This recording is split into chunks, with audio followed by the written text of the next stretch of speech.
acupuncture and the pressure and the neck massage that I get an MRI on my neck. I might have damaged the disc or something turning my head, Hmm. and that I get have that taken care of, and a That's CT scan on my brain in case I'm stupid.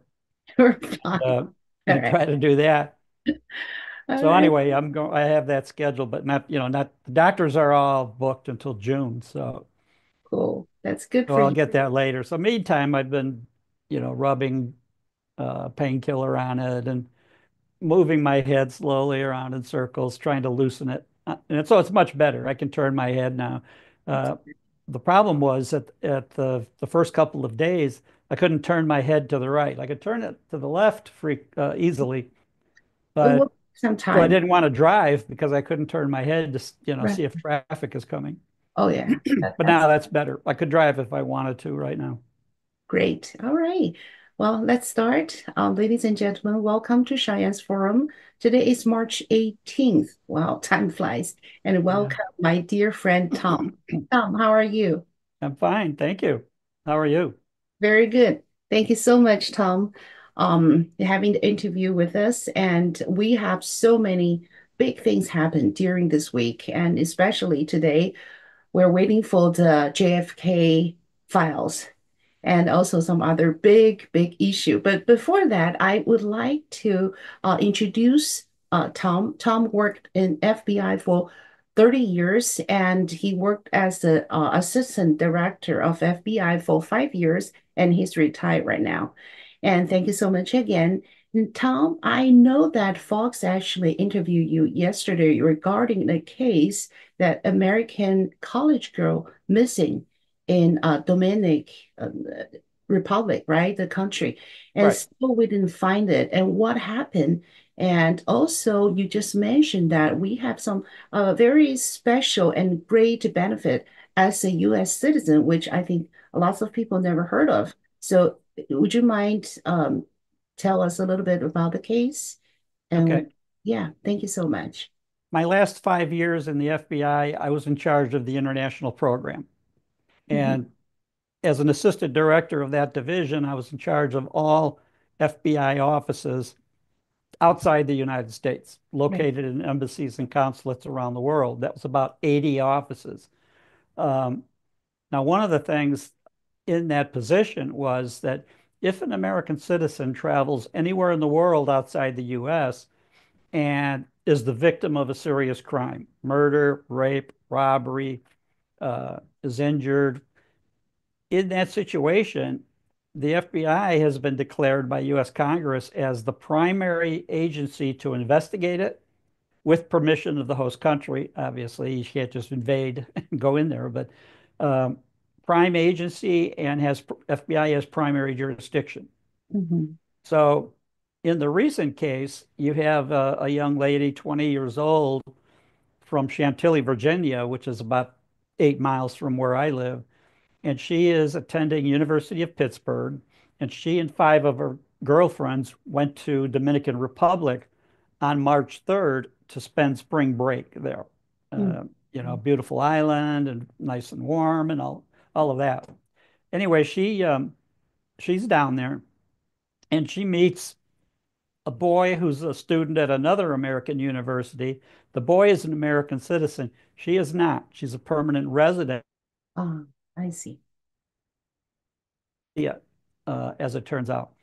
So Mhm. anyway, she meets this boy, and on March 3rd they all arrive down there. She on March 6th is seen walking with the security cameras of the resort, Mhm. walking along the beach, holding hands with him and kind of cuddling up with him while they're walking. Now that walking is about 4 in the morning, Well, Dominican Republican time. right. So anyway, she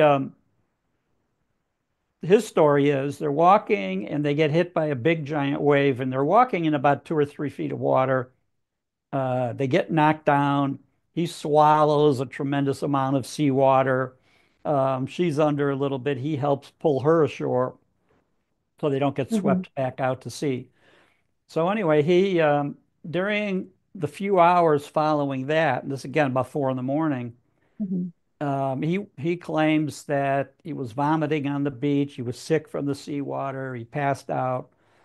And there's no information that either one of them was drinking alcohol or taking drugs or any of that. It's just he's claiming he got sick from the seawater, swallowing seawater when they get knocked over.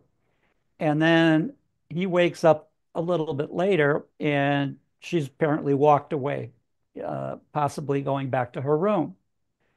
So, in any event, there's a discrepancy in the time and all of that. Her friends call the police about 3 in the afternoon or 4 in the afternoon saying she's missing. So, the Dominican Republic police started an investigation and they're looking for her, and there's no sign of where she went. She's not in her room, no sign that she went back to her room. So they're not really sure what happened to her. Did Mm, she walk along the shore and get knocked back into the water and then maybe drown, maybe gets pulled out to sea? They don't know. But in any event, his story is that, he had no reason to hurt her, that he just thought she went back to her room and, went to bed or whatever. So there was no indication that prior to that walk where they're holding hands or he has his arm around her, that there was any other romantic interaction with them. There's mhm, no indication of that. And he mhm, doesn't talk about it. So anyway, that was on March 6th that she disappears. mhm, And they've been looking and wondering if her body would wash up on shore or what.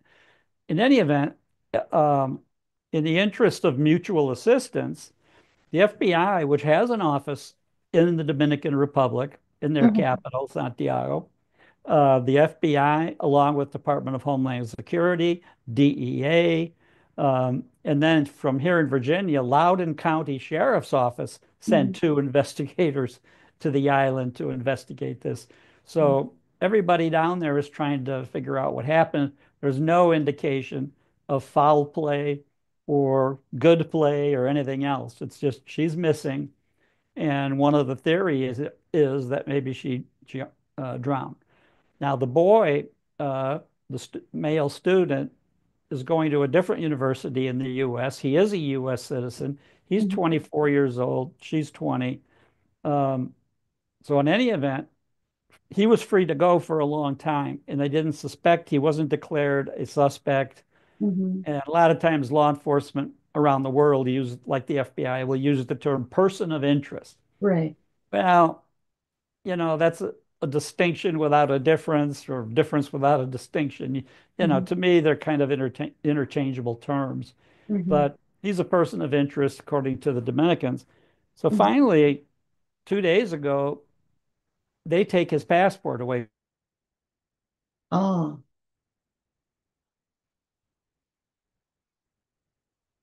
mhm. It's frozen.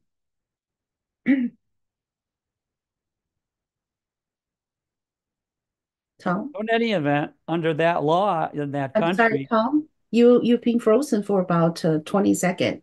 So well, yeah, you just mentioned that his passport has been taken away. right. Right. So meaning that he's here in the States already. No, by Dominican law, they can hold his passport, which keeps Oh, him basically under house arrest in his hotel okay. for two Okay. days. After I two see. days, they have to make a formal arrest, bring charges, or let I him go. I see. So Okay. they're having a court hearing down there right now, Oh, okay. as we speak, to determine the judge is looking at that, seeing whether the prosecutors want to extend having Good. him detained I see. or let him go back to the U.S. So Okay. it hasn't been resolved yet. Oh, Meantime, also today, the family of the girl, Sadishka Kanangi, is trying to petition the Venezuelans to declare her dead. And then mm, they can move on. They don't have the body, they don't have suspect, they don't have evidence. There's nothing that indicates anything of what happened to her. that's sad. So they're speculating that the best that they can determine is that maybe she went too close to the water again on her own and then drowned. But Yeah. there's no indication that she did that or that she didn't do that or that Right. anybody else was involved in making her disappear, including uh, this kid, Reby, that they've declared a person of interest. There's right, no real evidence to say other than he was the last person seen with her on camera. right. Therefore, that makes him person of interest or possibly a suspect or whatever. So all of that is currently unresolved. I see. I see. Well, thank you so much for updating this Now, the ongoing. message to your listeners are that before they go to another country, Mhm, and typically, if they're going to go back to China, and that's home and all of that, but typically, if they go to another, if they're going to go to Europe on vacation or South America or Cancun or something, the State Department has a program. If they've become a U.S. citizen or a permanent resident, State mhm, Department has a program where they can sign up, mhm, tell the State Department what dates they're traveling, where they're going to be staying, and mhm. then the State Department has that record. So if there's a hurricane that blows away their hotel, Oh, or terrorist act, or any number of things that could happen, then the State Department has a record, and if something happens, then they can look into whether that person disappeared or met foul play or all of that. So when I was running FBI International, and I was also on the executive board of Interpol, I mhm. strongly encouraged people to use that program. I use it even to this day. If I'm Sure. traveling out of the United States, I let State Department, I sign in to that program, Mhm, and you'll see it under travel warnings, travel warning page of the State Department, mhm. consular warning pages. They put all of the threats I see. for a country you're going to, what Okay. might come up, what might do harm to you if you're there. Now, that'll include possible weather events. Are you in an area where hurricanes are prevalent, or earthquakes, or tsunamis, or volcanoes? And then they update that depending on what the threat is. So, like right now, you have the threat of volcano is erupting in Sicily. Mhm. Then if you're going on vacation to southern Italy or Sicily, you could sign in and be in that program just in case the full eruption happens and that hotel gets destroyed Right, and right. nobody knows what happened to you. So in any event, that's how that works. And countries help each other all around the world. So when I ran the international operations of the FBI, if we had something happen to someone overseas, and they're a citizen of another country, we would help them, Mhm, even if they're not U.S. citizens, even right. if we didn't have the technical jurisdiction to Mhm, prosecute them, mhm. we would be providing mutual assistance on behalf of that country to that person. Much like if you have a fire and you live in a suburb, Right, and, like we've seen in Southern California, for example, you have mhm. a fire, no one department's going to be able to handle that all by themselves. So Right, by agreement, they all sign up for mutual assistance, right, and right, that's very common. So right, you might have 10 fire departments battling one particular fire right, because they all have a cooperative agreement with each other to do that. right. Well, thank you so much. It's such important and useful information, especially for American citizens. Just go to the website of the State Department and just register for if you go overseas, Yeah, right? and you can find that State Department will have information pages on every country in the world. And you can go to those countries and do research. Take a look. What's their main product, and agriculture or tourism or whatever it might be. But they'll have a warning page, and Okay. so you go into whatever country you're planning to travel to, and many of them are dangerous some of the time, but not every minute. I just had a bunch of friends of mine go to Cancun, Mexico recently. Uh-huh. Well, that may be okay. It may not. They call me for advice. I just said, Uh-huh. well, be cautious. Don't go out running around and at 4 in the morning by yourself, all of that, because there are bad people down there, drug traffickers, human traffickers, thieves, robbers, you name it. Right. So be careful Yeah. Yeah. and travel in groups. If you're with a tour group or something, that's much safer. Right. Well, thank you so much for the advice. Yeah, we're talking about the cases today, right now. I don't know if they're already released for the JFK documents. And President Trump mentioned yesterday it's going to be maybe 80,000 pages. 80,000. Yeah, I heard him say that yesterday afternoon. Right. Oh, So, we're going to release them all unredacted and all how do that. you, Well, we're still waiting. We'll see if that. Are you if that excited happens. about it? No. What's the Not till I know the documents are out there and researchers have access to them that are experts on the JFK, all the books that have come out and the videos and all of the information over the years.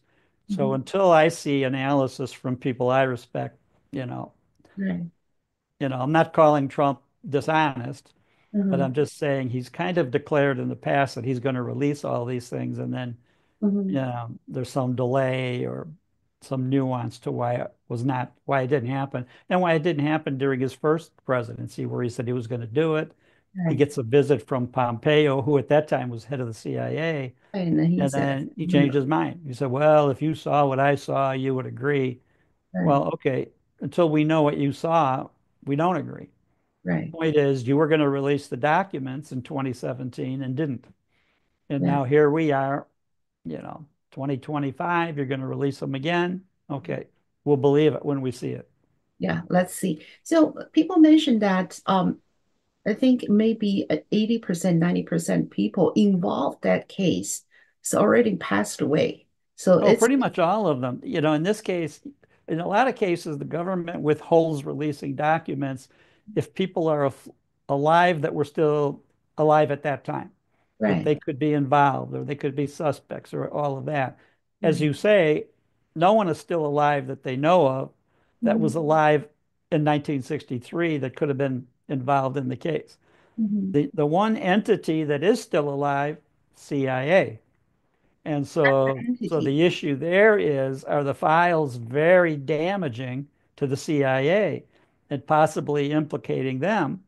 Now if the files implicate the mafia, well, who cares about the mafia? Right. And all of those, the mafiosi that were alive at that time are no longer alive. Right. So that wouldn't be a big issue that they might be alive. The military, who knows, the military industrial complex. Mhm. Um, Kennedy had just announced right before he was killed that he was going to bring back the 15,000 advisors that we had in Vietnam. Mhm. Well, the Mhm. military is looking at Vietnam like, no, no, no, we need to add troops and we'll make $1 trillion there. Mhm. And ultimately, Kennedy issues the order to bring back the advisors Mhm. before the end of the following year, 1964. Mhm. And he gets killed. Johnson immediately rescinds that order and Mhm. starts sending troops into Vietnam. So Right. we go from 15,000 advisors, supposedly non-combat, Mhm. in 1963. By 1965 or 66, we have over 500,000 troops in South Vietnam. Mhm. And and we keep that large number there in spite of, Johnson takes all of the political blame for it and he drops out, says he's not going to run for re-election Mhm. uh, in 1968, 1964, so he doesn't. Then you just have other people that claim that, that Oswald was the lone gunman. All the books, all the theory, anybody that came up with a different idea was called a conspiracy theorist. Now, that's where the term came from. Mm. Ah, Conspiracy theory was attached by the sure. CIA I to see. anybody that wrote a book or gave an interview or thought, no, Oswald is not the lone killer. Other people were involved, maybe including the mafia, maybe including the CIA itself or the U.S. military, Mhm. because by having the war and sending of all those troops, the military made $1 trillion in Vietnam. Mhm. If we pull back all those advisors in 64, they're not going to make any money there hardly. Mhm. So, well, you have all of these theories of who had motive, Mhm. and there were a number of entities and people that Mhm. had motives against President Kennedy Yeah, and would have had a motive to kill him. right. So all of those possible suspects and agency suspects and everything else have been swirling around. And then every time somebody's going to come up with a new book or a new theory, the CIA immediately has somebody write a book and take, oh no, no, that's not true, and that's false, and that's happened consistently Uh-huh. since 1964 when the first book started coming out, Mhm. um, saying that the Warren Warren report was ridiculous. Oswald was not the lone gunman. Sure. So, what is your predict about CIA? If the Kennedy file is releasing today, and if it's 80,000 pages and it's everything is like released, it will damage CIA's reputation so badly. Do you think, if that's the case, do you think CIA will be still there or CIA just be dismissed because of the case, the Well, Kennedy? you can look at it. People that want to support the CIA would say that, okay, the CIA is still here, but the people that did these bad things in 1963 and the cover up ever since 64, 5, 6, well, they're gone. Yeah, And right. so why eliminate the CIA? We still need them. So that would be, one possibility.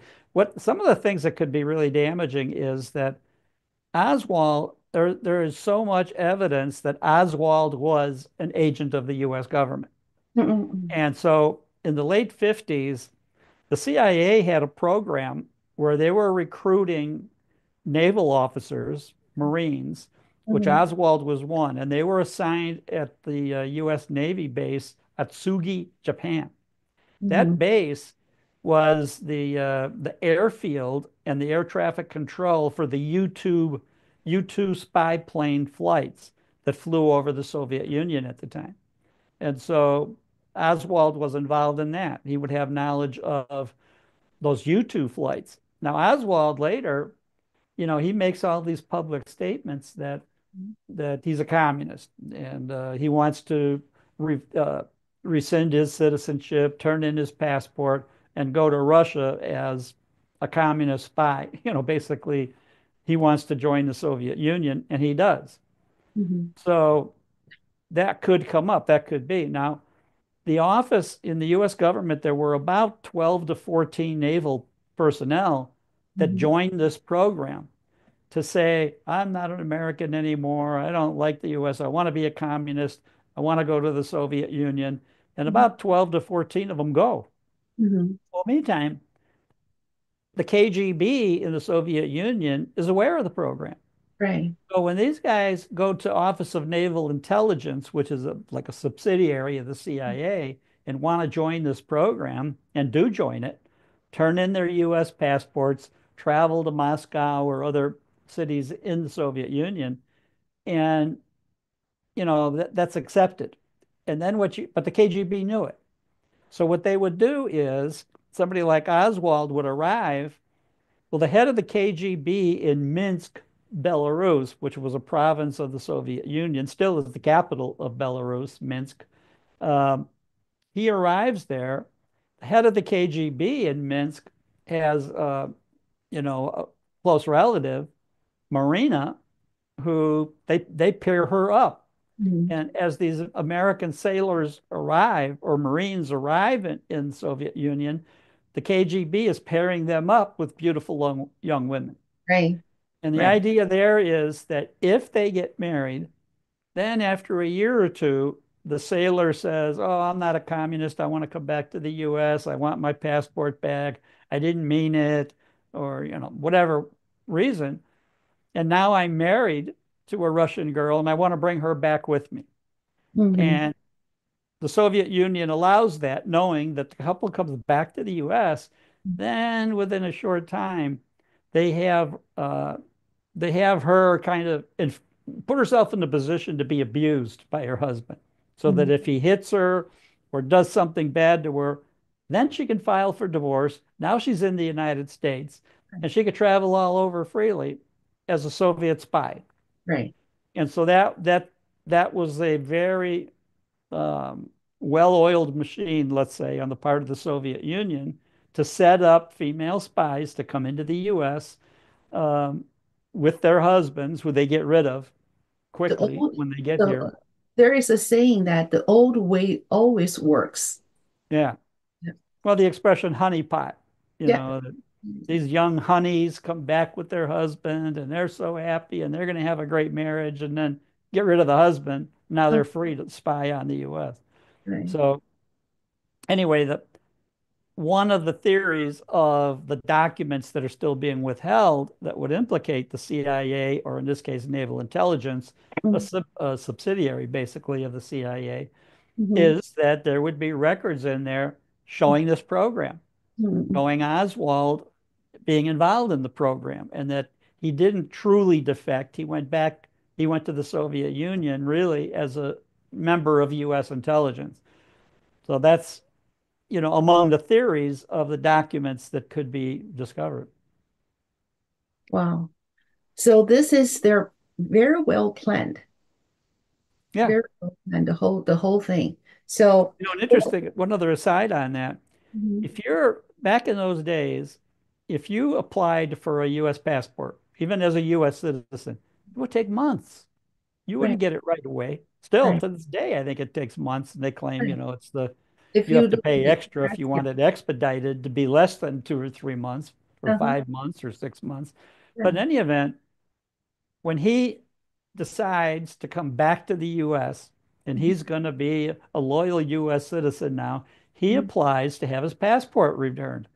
He gets it in a couple of weeks. Oh, it's a Now, special treatment. now all of a sudden, how'd that happen? Right, right, right, So right. again, it looked like it was part of a program. Mhm, And at one point, he complains because he gets the discharge he gets from the Navy, from the military. He wanted an honorable discharge and he didn't get one. And so he was going to petition. At the time, the head of the Navy, Secretary of the Navy, was John Connally. mhm, And so there were some theories was that he appealed to Connally to get an honorable discharge, which didn't happen. Either he didn't get a hold of Connally, but there's some discrepancy there. So so that was an issue where some theorized, well, maybe he had nothing against Kennedy, but he hated Connally and yeah, was trying to kill Connally in the heart. Now, so right now there's all these questions we don't know. And so the theory, conspiracy theory about the CIA documents is they may reveal uh, that it was on purpose, that Oswald went to Russia, right, Soviet Union at the time, on right, purpose as part of a program of the U.S. government. right. So, we don't know that unless we see documents to prove it. Sure. Now, the other So, suspects at the time, the mhm, military had no use for Kennedy because they were not going to make $1 trillion if he pulls all the troops out of Vietnam. mhm, And then secondarily is the U.S. mafia. mhm, Now, in that right, situation, uh, for the mafia, they they have a very strong rule. For example, if you're the boss of a mafia family, mhm, and at the time in Chicago, Sam Giancana was the boss of Chicago. right, A couple of other bosses, Carlos Marcello in New Orleans, Santo Trafficante in Tampa. So they're part of a triumvirate. They owned casinos, operated casinos in Havana. mhm, And then when the government changes there and Castro pulls off the coup and takes over the government, he mhm, throws them out. So now they have a reason to want Kennedy dead. So they can reinstate uh, basically casino operations again in Havana. mhm, Now, during that time, um, the boss, Giancana, through another mutual friend of Kennedy, he gets assistance from Kennedy. They promise Kennedy and meet with Joseph P. Kennedy, JFK's father, mhm, and at the time get some introductions from Frank Sinatra, for example. And one of the things that the JFK's father promises the mafia, you help John get elected, JFK get elected president by throwing the election. It's going to be very close. So fool around with the machines in Chicago and throw the election. You do that, and I'll guarantee you that the Kennedy administration will lay off of you, pushing prosecutions and investigations of the mafia. They won't do that. Well, mhm, one of the bitterest enemies of the mafia in the late 50s was Bobby Kennedy. He mhm, was an attorney, he was a counsel to some of the Senate committees investigating the mafia. He had a personal hatred of Jimmy Hoffa and many of the key figures operating on behalf of the mafia. And so, basically, Joseph P. Kennedy promises JFK, um, you know, we'll help you, and your worries about the mafia will be over. They Well, made a then what deal. happens is they throw Chicago. That, when the machines are turned on at 6 a.m., they already have thousands of votes cast for Kennedy. And so the expression, that's where the expression came up back then when I was a kid in Chicago, vote early, vote often. Right. Putting these multiple fraud, people, dead people casting back, like now, the voter fraud we see now in some cases, where dead people are voting, people that, are registered in three different Right. states, all of that. So anyway, Kennedy gets elected. Well, then uh, Sinatra introduces him to like a chorus girl in Las Vegas and in Lake Tahoe, and her name is Judith Exner, later Judith Campbell Exner. And she and Kennedy begin an affair. Mm, And she was Giancana's girlfriend at the time. Now, Giancana's married, but in the mafia, you don't mess with the boss's wife. You don't mess with the boss's girlfriend.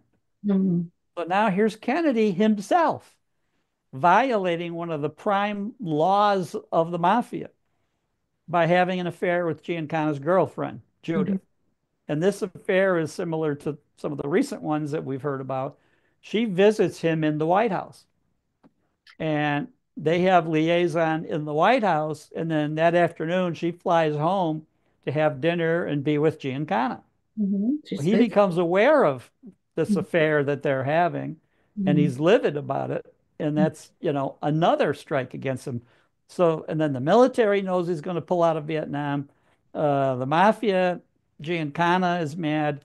mhm, Um, and after Bobby Kennedy becomes Attorney General, mhm, he has agents pick up Carlos Marcello in New Orleans off the street. He's on the street, dapper suit clothes and dress shoes, and they have a private plane. They fly him into the jungles of Guatemala, and they think that's it. He won't survive that. We're through with Marcelo.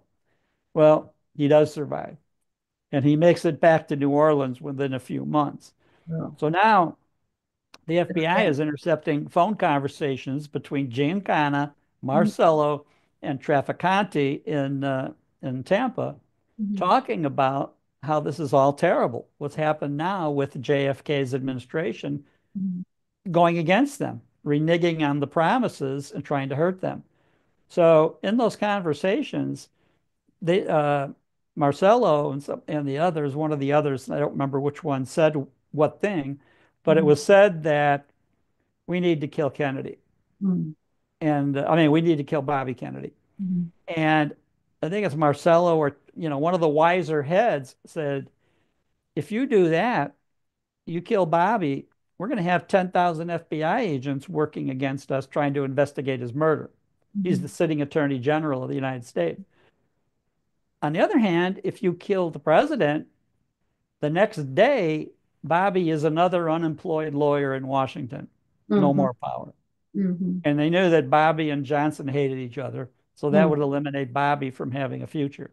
right. So you have all of these nuances going on of who hates who Mhm, wants to destroy who's mhm, cooperating with who. mhm. And, those are among many of the unanswered questions of the assassination to this day. Very, very interesting. Wow, this is just like a movie. And then, yeah, we'll see. We'll know Well, the the truth. just like the movie is Oliver Stone's movie JFK. Oh, okay. Much of this is depicted in that movie that was known at the time he made the movie. Right. Well, actually, the case of JFK is just made a lot of movies and entertainment industry. It's a section of JFK. Yeah. See how many films and then TV series and books are published since. So we'll see the 80,000 pages file will tell us. We'll see that. We're very, very excited to see Yeah, something. will any of those files show that Mhm. Oswald worked for the government, Yeah. that he Yeah. was involved in that spy program Yeah. on purpose in the Soviet Union, that he wasn't a defector, he wasn't a communist. Right. He did it on purpose on behalf of the government as an agent. Will those records indicate that he was being paid, Wow, or he was that's filing income huge. tax on his pay. So there's all these type of things that could come up. Right, Maybe, right. maybe. So we'll see. We'll see. Oh, one detail, Tom, I'd like to get your opinion. Yesterday, when President Trump said that they will release the document of JFK, and he mentioned that Tarsi Gabbard is in charge. He's doing a lot of work for that. And this morning, Wall Street Journal just published an article and said that DOJ are working overnight for releasing the document. So I just wonder who is in charge, the DHI in charge or Department of Justice in charge on releasing the JFK documents? Good question. It could be either one or both. So it could be Tulsi Gabbard overseeing in general. Mhm. These are documents, in the intelligence community that are being supposedly maintained in the archives or some other location. So, it's hard to tell for sure what exactly will go on as far as the technical release of the documents. Who will handle them? Or Okay, will the archives just say, come on in? You can make copies, come on in. Don't right. know. Okay. But well, this is maybe not that important because I don't think one single department can handle that case. Maybe they have to work together in I some would ways. think. I would think so, yeah. Right. And also about a very important phone conversation between Trump and Putin. So Okay. I think maybe they just finished the conversation. And then before we start our program, we got a news that Putin agreed to pause the strikes on Ukraine at the energy target for 30 days. Well, this is a good thing. It's a positive thing. But do you think the conversation will make the war ending soon, or this is a just conversation? Well, that's a good question too, because, Putin has said in the past, up until today, Mhm. that he did not want to cease fire because all that would do is enable the Ukraine to gather more arms and people and continue their resistance. And he wanted to get it over with to not have that. So that's a good question. What will specifically happen? Putin didn't want to cease fire. He wanted to finish this. And so, what's the Ukraine? That's a good question of whether they're just trying to Mhm. grab at straws, especially because you have so many European leaders. Oh, we're going to help you, Ukraine. Right. We're going to give you all the money and all the billions and all the soldiers Mhm. and we're going to have boots on the ground and planes in the air. Mhm. Well, they don't have all that. So Mhm. that's just false promises or bragging or out lying on the Mhm. part of many of the leaders like the UK and France and Germany and some of the other ones. So all of the real aid that's going to Ukraine has been coming from the Biden administration. Mhm. And and I've made the point in the past that I think it was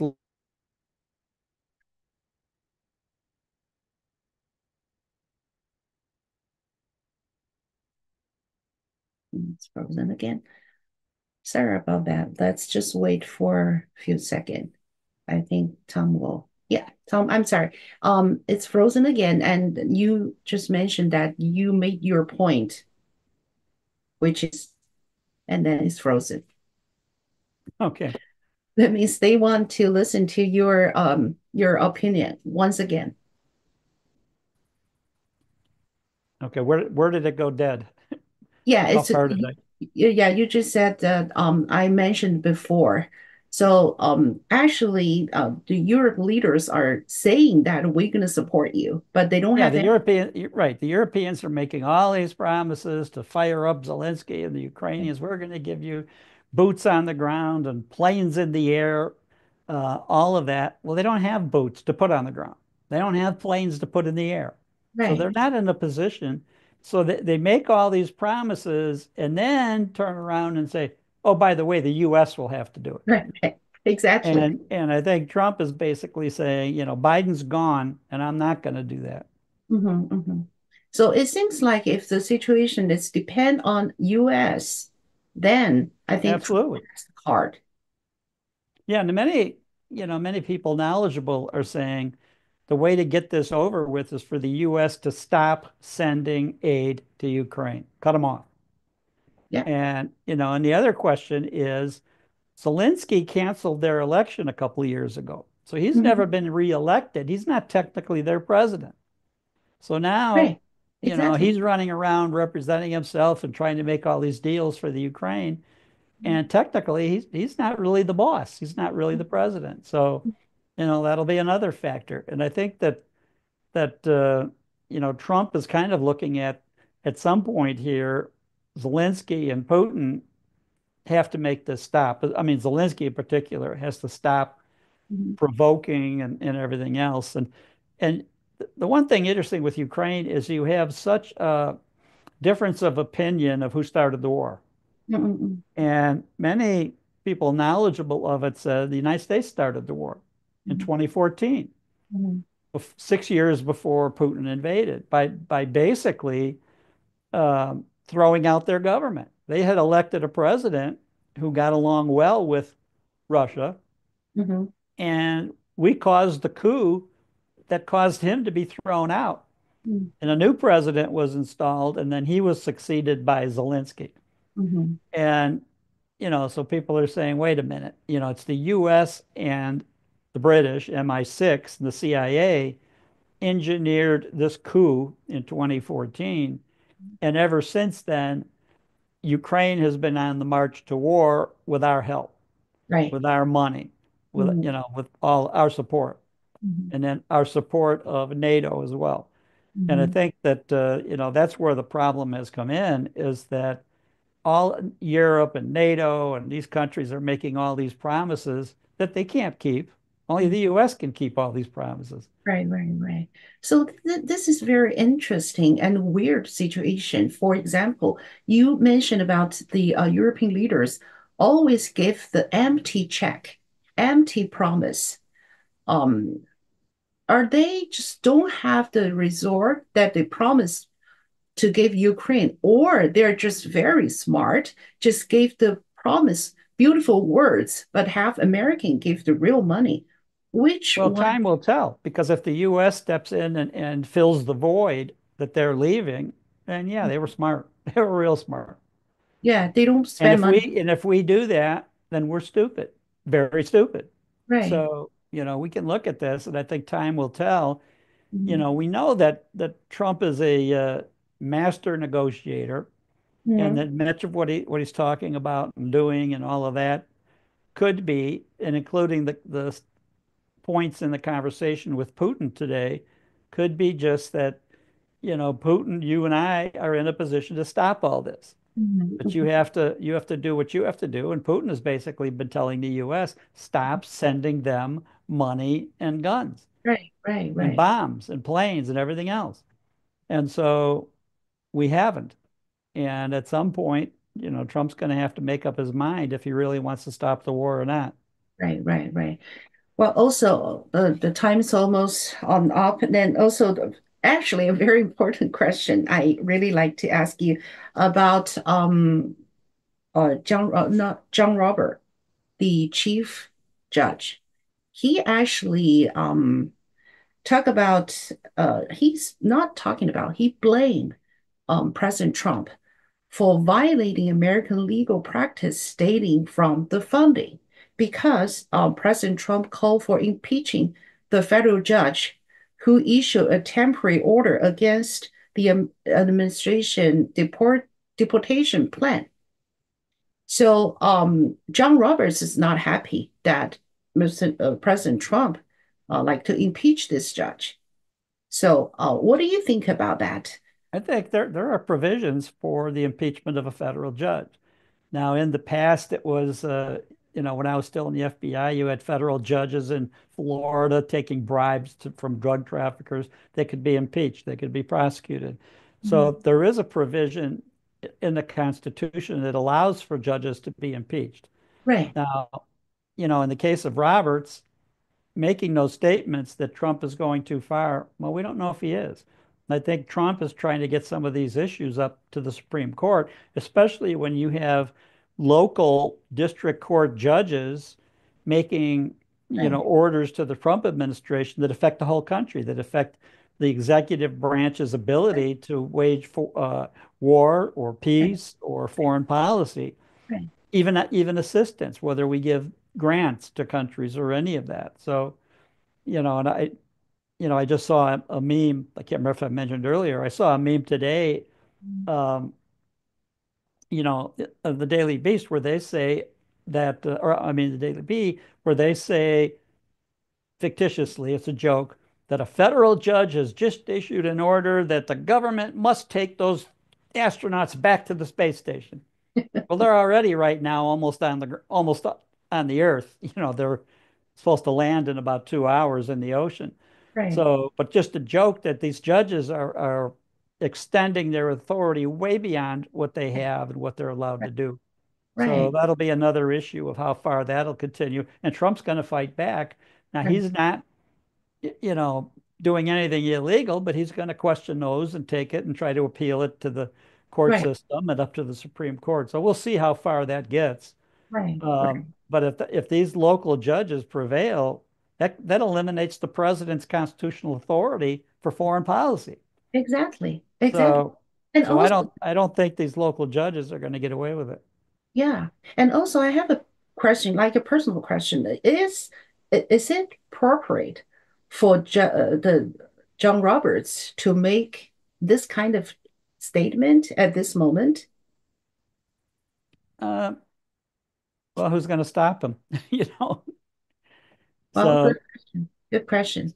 Good so I question. don't know. It may not be a good thing to do, but who's right now, this is all getting to be like hardball politics with who can do what to who, under what authority, can they get away with it? How can you appeal it? How can you reverse it?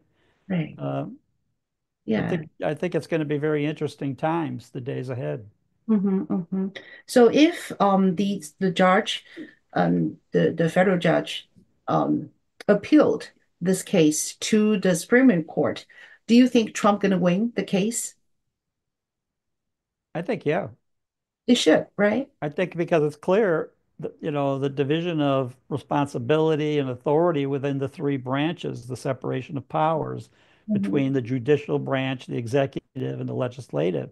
So what mhm. you have are some of these judges saying, we're going to make the law. We're going to take over legislative authority and we're going to take over executive authority and Right, tell the president, you will give that money, grant money to this particular country, or you will do such and such, and all of that are really executive branch policies that a duly elected president is trying to put into effect. So right. we'll see. We'll see how far this goes. Yeah. And then thank you for mention. I think you give a very good question is who can stop him? I mean, who can stop this judge? Who? Well, technically, the executive branch can stop him by ignoring what they say. Judge doesn't have police or soldiers Mhm. or any way to basically force his policies to be in effect. President does. Yeah, he does. Congress does. Mhm. But the executive branch doesn't. So we'll see. I mean, the judicial branch doesn't. So Right. we'll see where that goes. Okay. Yeah, that must be very interesting. And people are have some thought about John Roberts, about his statement today about Yeah. it. Yeah. All right. Well, thank you so very much. Thank you for the wonderful story about the John F. Kennedy, which is very interesting. And then also to tell people as a U.S. citizen what you have when you travel overseas. And then, yeah, you better just do it. It's a great help. Yeah. The issues overseas, and I was on the executive board of Interpol, Mhm. even your viewers who may not be citizens, if they can get information from the State Department on their warning pages and their STEP program, their security program, and some of that. And then what typically happens, I was involved in a number of incidents where Right. a citizen of another country that Uh-huh. did not have representatives overseas, that person got into some type of a dispute with the local authorities. And at the request of that government, they asked the FBI they asked the U.S. government, meaning the FBI, to help. Sure. And there were many situations where we helped Yeah, good to on know. behalf of a citizen of another country. So even though we had no authority to do it or responsibility to do it, we did it anyway out of mutual assistance and cooperation and Mm, helping allies, let's say, right. uh, many occasions. There are many times that happens. Thank you. Thank you so much for the wonderful service, Ashley, for American citizen and for people that need help. And I Yeah. really appreciate it. And also, we have a question asking for about the pardon. You know, the signature of the pardon from Biden. Right now, we know that there's auto sign. Is that legal? Another great issue. We don't know. What are the courts going to decide on that? Mm, Because one of the things that we don't know on many of those signatures that Biden even know they were being signed. Did you have that's the somebody subordinate in the White House decide to do it, Uh-huh. get out the auto pen machine, sign it, Right. and Biden not even know? Well, so this is a big issue. Yeah, it's going to be a The big court issue, issue, right? It's big gonna be matter for investigation. Yeah. right. Okay, so we'll see that. Okay. Right. Oh, thank you so very much again. Thank you for having me. My pleasure. Yeah, thank you. And I'll see you next week. Okay. See you next week. Thank you, Tom.